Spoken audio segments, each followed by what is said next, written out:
Hi! In front of me is XIAOMI Redmi A1 and today I would like to show you how you can connect it to printer.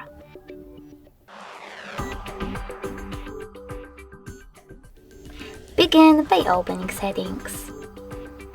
In them, choose Connected Devices and select Connection Preferences. Finally, click on Printing and tap on Default Print Service. Then wait. Your device is now looking for a printer. When it finds one, it will connect to it.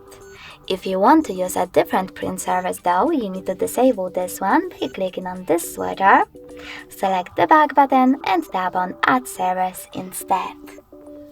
Now download the best one for you, and when it's ready, select the back button twice.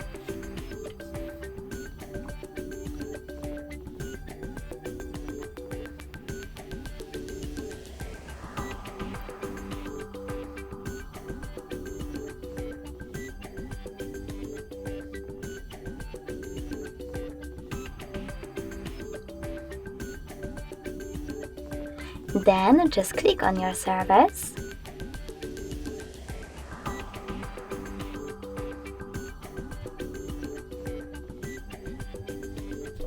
and wait again. Thanks so much for watching. If you enjoyed this video, leave a like, comment and definitely subscribe. Bye!